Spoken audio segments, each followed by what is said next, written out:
When humanity's fledgling fleet first encountered the Galactic Empire, they braced for annihilation or perhaps an offer of uneasy truce. Instead, they were met with something far more infuriating: mockery. The Empire dismissed them as laughable, insignificant specks in the vastness of space. But humanity had never been one to cower before arrogance.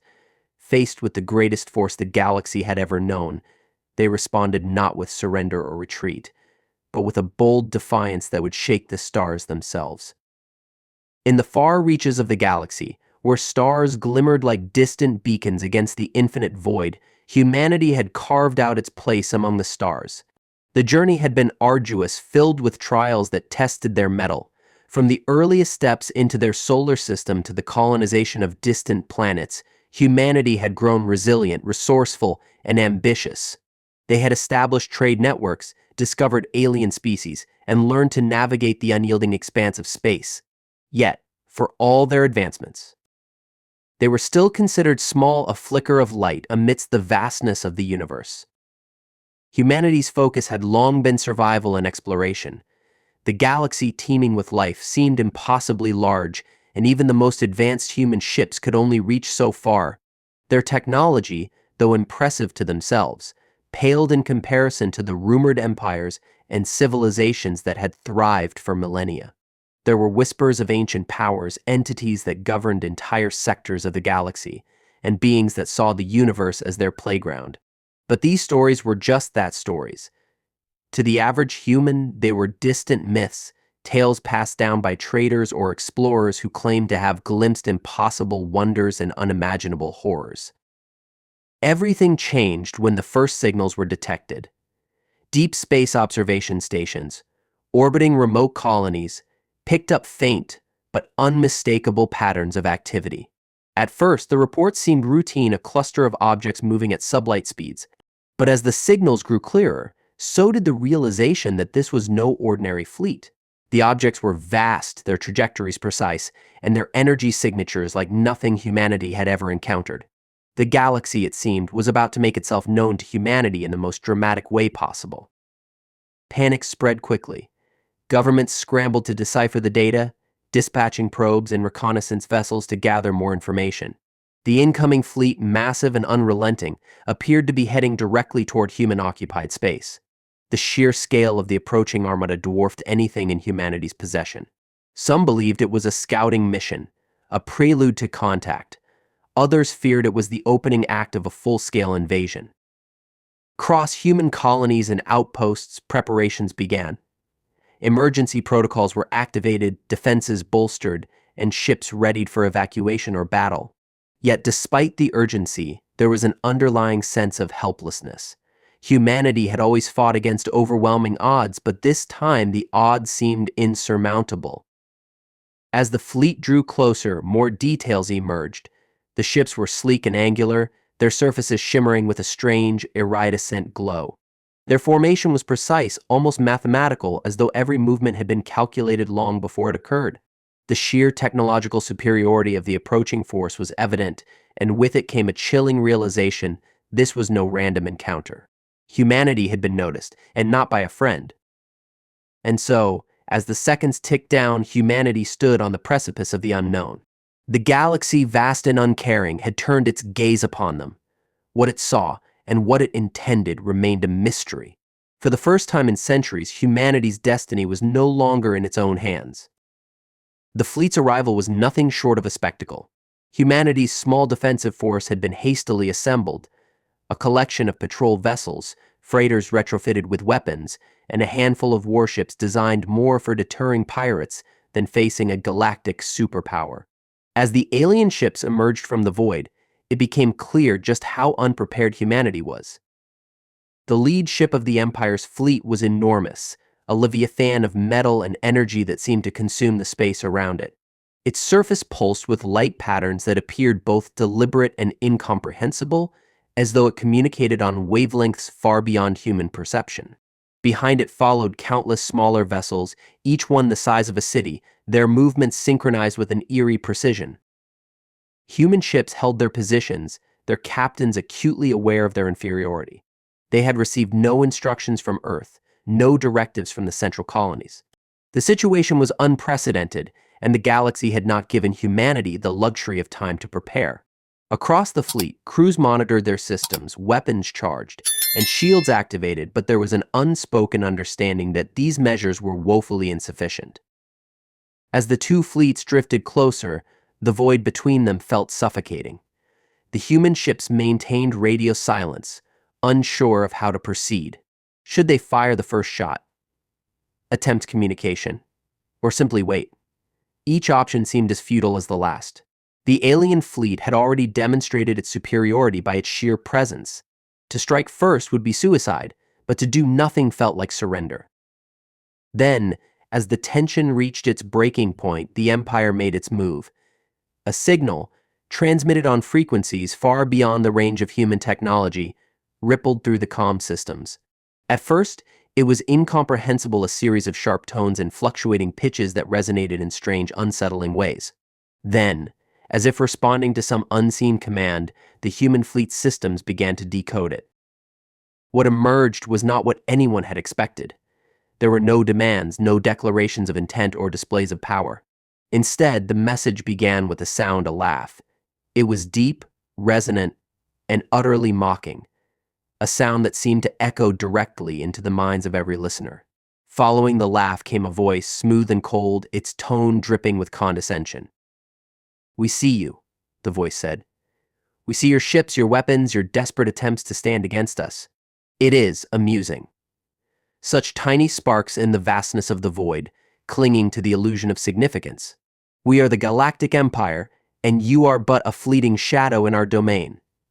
Surrender, and perhaps we may find a place for you as curiosities. Resist, and you will be extinguished without a trace." The message ended as abruptly as it began, leaving a heavy silence in its wake. On board the human ships, the crews sat frozen, their hearts pounding with a mixture of fear and fury.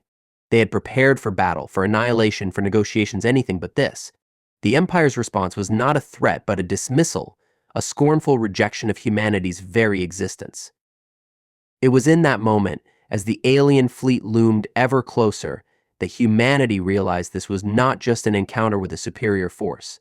It was a test, one that would determine whether they would crumble under the weight of mockery or rise against the impossible. The message lingered in the minds of humanity's fleet like a haunting echo. Mockery. Of all the possibilities they had prepared for destruction, demands, perhaps even a grudging acknowledgement of their existence, this was the most unexpected. To the Galactic Empire, humanity was not a threat, not even an obstacle, but a joke. It was a dismissal so profound that it cut deeper than any weapon ever could. Across the human ships, silence reigned. The crews, stunned by the audacity of the Empire's arrogance, struggled to process what they had just heard. Fear and humiliation coursed through them in equal measure. The Galactic Empire had reduced their very existence to something laughable, their ships and weapons to insignificant trinkets. The sheer scale of the insult left humanity reeling. But within that silence, something else began to stir. The weight of the mockery, so heavy and oppressive at first, began to ignite a spark. It was subtle at first, like embers in a dying fire, but it grew steadily. The spark was anger, not wild or chaotic, but sharp and focused. Humanity had been underestimated before. History was filled with tales of how they had overcome insurmountable odds, defying nature, rival nations, and even the limitations of their own bodies. The Empire's scorn might have crushed a lesser species, but for humanity, it was a call to action. The human fleet, scattered and dwarfed by the Empire's armada, began to rally. Messages passed between captains, not of despair but of defiance. The Empire saw them as small, weak, unworthy of respect. That perception would be their weapon. To the Empire, humanity was a trivial annoyance, and that arrogance would be their greatest vulnerability. As the human fleet repositioned itself, the Empire's ships remained motionless, their presence alone a display of overwhelming superiority. They didn't move to attack or even to advance. It was as though they believed their message had already achieved its purpose. Why waste effort on a foe so far beneath them? The human captains understood this unspoken dismissal and began to formulate a plan. They had no illusions of victory, no dreams of triumph against the Empire's vast power. But victory wasn't the goal. Survival was. And if survival required them to become the thorn in the Empire's side, then so be it. They would make the Empire regret underestimating them. Ships began to shift into formation, their movements subtle and deliberate. Humanity's strength had always been in its unpredictability, its capacity to adapt and innovate under pressure. The Galactic Empire may have wielded power beyond comprehension, but it lacked something fundamental, an understanding of what it meant to fight from the edge of extinction. As the fleets faced one another, the void between them seemed to pulse with the weight of what was to come.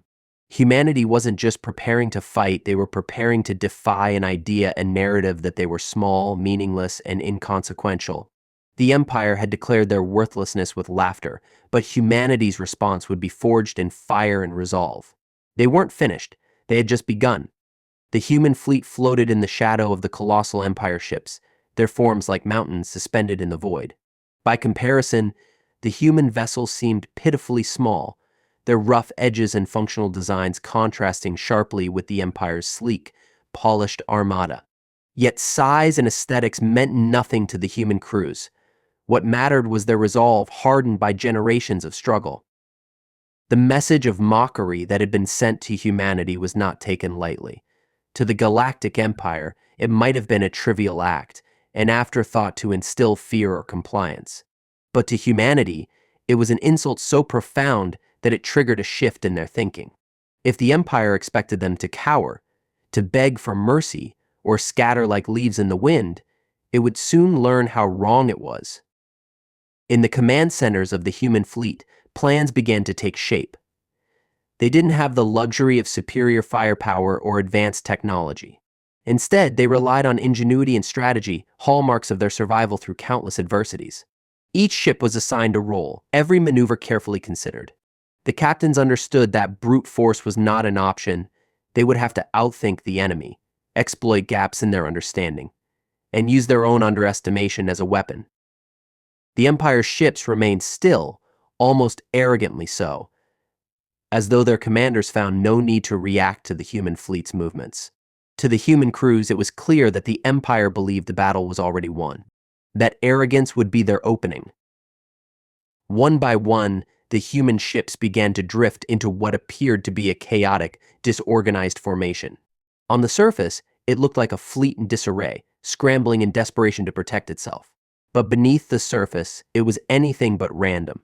The fleet had positioned itself to maximize its mobility and adaptability, knowing that the Empire's superior strength lay in its precision and overwhelming firepower. The first human action was subtle. A single scout ship, smaller and faster than the rest, broke away from the main fleet. Its engines flared as it darted toward the Empire's formation, weaving unpredictably through the void. To the Empire's massive ships, it was nothing more than an insect, insignificant and easily swatted aside. But the scout ship wasn't attacking, it was testing. Its sudden maneuver sent ripples of energy across the Empire's fleet as sensors adjusted to track its movements. Human captains observed carefully, studying the responses, the patterns, and more importantly, the delays. For all its technological superiority, the Empire's forces were sluggish, as though the sheer size of their fleet created bottlenecks in their reaction time. This was the insight humanity needed. The Empire's strength was also its weakness. Its vastness, its reliance on overwhelming force made it predictable. The human fleet adjusted again, now with purpose. They wouldn't win by matching the Empire's might, but by exploiting its blind spots. Humanity's defiance was no longer just a matter of survival, it was a statement. Against all odds, they were not retreating. They were facing an empire that had mocked their existence, and they were doing so with the bold determination that had carried them through every hardship. In the vast darkness of space, a small light began to burn brighter. The human fleet's next move was as audacious as it was unexpected. To any outside observer, it might have seemed reckless, even suicidal, but to those within the ships, it was an act of calculated defiance. A series of smaller vessels, retrofitted cargo ships and outdated patrol craft, broke away from the main fleet. They surged toward the Empire's formation, their trajectories chaotic, their intent seemingly inscrutable. The Empire's response was slow, almost lethargic, as if its commanders couldn't fathom that these insignificant ships posed any real threat. The smaller human vessels drew closer, their unpredictable maneuvers forcing the Empire's targeting systems to work harder than anticipated. The first volley from the Empire was devastating in power, its beams of energy cutting through the void with terrifying precision. But for all their destructive force, the shots missed their mark more often than they hit. The human ships were playing a dangerous game.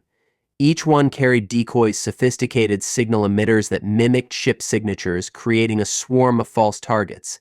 To the Empire's sensors, the battlefield became a confusing tangle of data, where distinguishing real ships from decoys required time and effort. The Empire, unused to such deception, faltered. While the smaller ships continued their erratic assault, the main human fleet repositioned itself. The Empire's focus remained fixed on the apparent threat before them, unaware of the larger trap unfolding. Humanity's larger ships, crude and overburdened as they were, began to angle themselves toward the Empire's flanks. They moved with the precision of predators circling prey, their captains exploiting the gaps in the Empire's formation that arrogance had created. Then came the second wave.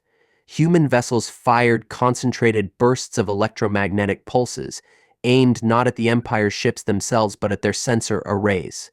The pulses weren't designed to cause damage but to sow confusion, to overwhelm the delicate systems that guided the Empire's advanced weaponry. For the first time, the Empire's fleet faltered visibly. Their perfect formation began to fray as ships adjusted their positions in response to the unexpected attack. It was a small victory, but a significant one. The Empire had been forced to react, and in doing so, it had revealed something crucial: its reliance on centralized control. Every movement of the Empire's fleet appeared synchronized, as though directed by a singular intelligence. By disrupting that synchronization, humanity had exposed a vulnerability. Capitalizing on this, the human fleet executed the next phase of their plan. Larger ships, armed with crude but powerful projectile weapons, unleashed their payloads. Massive slugs of reinforced metal hurtled through space, targeting the Empire's less mobile ships. Unlike energy weapons, these projectiles were harder to counter, their sheer kinetic force enough to punch through shields and hulls. The first impact was met with silence, then chaos. One of the Empire's smaller vessels, caught off guard by the primitive attack, was struck near its engine core. The explosion was spectacular, a bloom of light and debris that sent shockwaves rippling through the void. For the first time, the Empire's fleet faced something it had never anticipated: loss. One ship was insignificant compared to their vast armada, but it was a crack in their facade of invincibility. Humanity, the species they had mocked and dismissed, had drawn first blood. The destruction of the Empire's ship reverberated through the battlefield, not as a triumphant cheer, but as a moment of stunned realization. The Empire, so vast and impenetrable, had just experienced something it likely hadn't in centuries: a failure. To the human crews watching from their battered ships, it was more than a tactical victory. It was proof that the Empire was not an unassailable force. The human fleet pressed its advantage. They didn't have the luxury of pausing to celebrate or regroup. Hesitation would mean death. More decoys were deployed, adding to the chaos as the Empire's ships struggled to reorient themselves. The electromagnetic bursts continued, sowing disruption across their formation. With every pulse, the Empire's fleet grew more disjointed, their movements increasingly erratic. Humanity's strategy was not to overwhelm but to confuse, to exploit the Empire's rigidity. The centralized coordination that had made the alien fleet so imposing now worked against them. Their enormous ships, designed to move in perfect harmony, struggled to adapt to the chaotic tactics of their smaller, more agile opponents. Amid the fray, human vessels darted into position, targeting the Empire's exposed vulnerabilities. Projectile weapons, crude by galactic standards, were proving devastatingly effective. They required no advanced technology, no reliance on energy systems that could be countered.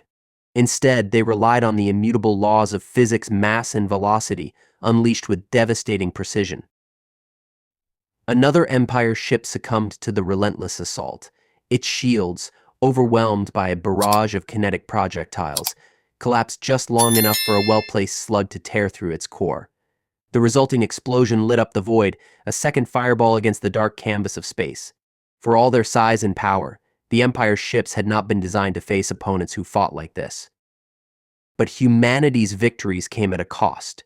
Several of their smaller ships had been annihilated, unable to evade the Empire's counterattacks. Each loss was felt deeply, a reminder of the precariousness of their situation. The Empire still vastly outnumbered and outgunned them, and every maneuver required precision and timing to avoid complete annihilation. The Empire, however, was no longer silent. Their arrogance, once a suffocating presence, seemed to shift. The movements of their ships became more aggressive, less calculated. It was clear that humanity's defiance had done more than disrupt their formation, it had insulted them. The mocking tone of their initial message now seemed almost ironic, as though the Empire itself had underestimated the cost of its derision. Humanity exploited this shift. Where the Empire's arrogance had once blinded them to the threat, their growing fury now made them predictable. The human fleet adapted, adjusting their tactics to keep the Empire off balance. Hit-and-run attacks became the norm, each skirmish designed to further fragment the Empire's coordination. The void itself seemed to tremble as the battle unfolded, the sheer scale of destruction unlike anything humanity had ever witnessed. Yet, despite the odds, the human fleet endured. Each second they survived was a defiance of logic, a testament to their ingenuity and willpower. The Empire's fleet, though still vast and imposing, was no longer an unstoppable wall of power. Cracks had formed, and humanity was driving wedges into every fault line they could find. In the face of overwhelming force, humanity had turned the tide not through strength, but through strategy, defiance, and the unyielding determination to survive. The battlefield was unrecognizable, a chaotic expanse littered with debris from destroyed vessels, both human and imperial. Flashes of light erupted across the void as the fight continued, each explosion marking another blow in a confrontation no one had predicted. The Galactic Empire, for all its grandeur and technological superiority, was faltering. The human fleet, though battered and diminished, persisted with a resilience that bordered on the absurd. For every ship lost, the others adapted, refining their tactics to counter the Empire's overwhelming might. They weren't just fighting for survival, they were fighting to redefine their place in the galaxy. The mockery that had initially stung so deeply now fueled their efforts, turning shame into defiance and anger into strategy. The Empire's centralized command, once the source of its unshakable dominance, had been irreparably disrupted. Their ships, designed to function as parts of a flawless machine, now operated like disjointed limbs. The human fleet, smaller and more adaptable, exploited this to devastating effect. One of humanity's largest ships, a repurposed freighter retrofitted with reinforced plating and kinetic weaponry, spearheaded the next assault. It moved with calculated precision, drawing fire from the remaining Empire vessels. Its shields buckled under the strain, but its role as a decoy allowed smaller, faster ships to slip through the gaps. These nimble vessels targeted weak points, aiming at exposed engines and critical systems with relentless accuracy. The Empire's frustration was palpable, their movements growing more erratic. What had begun as a battle against an insignificant opponent had escalated into a humiliating stalemate. Their earlier message of scorn now seemed like a cruel joke turned against them. The mighty Galactic Empire was being challenged by a species they had deemed laughably primitive, and they were losing ground. Then, in a move that stunned both sides, a massive surge of energy erupted from the largest Imperial ship. It wasn't a weapon, but a signal, a broadcast that rippled through space like a tidal wave. Every human ship intercepted it, their systems scrambling to decode its meaning. It was another message, but this time it carried no laughter, no condescension. Instead, it was cold and direct: enough. The Empire's fleet ceased firing almost immediately, their ships pulling back into a defensive formation. It was not a retreat, but a pause, a gesture that was as calculated as it was unexpected. The human fleet, battered and on the brink, hesitated. Was this surrender? A trap? Or something else entirely? The truth became clear moments later as the Imperial fleet began to vanish, their ships slipping into the void one by one. It was a withdrawal, not born of mercy but of practicality. The Empire, faced with a foe that had defied all expectations, had decided the fight was no longer worth the effort. For humanity, the victory was bittersweet. The Empire had left, but not out of fear. They had underestimated humanity and paid the price, yet their departure carried an unspoken warning this was not the end. In the silence that followed, the human crews stared out into the void, their battered ships drifting amid the wreckage. They had faced the unthinkable and survived, proving to themselves and the galaxy that they were not to be dismissed. If you enjoyed this story, don't forget to like, share, and subscribe to Sci-Fi Horizons Stories for more thrilling tales of science fiction and adventure.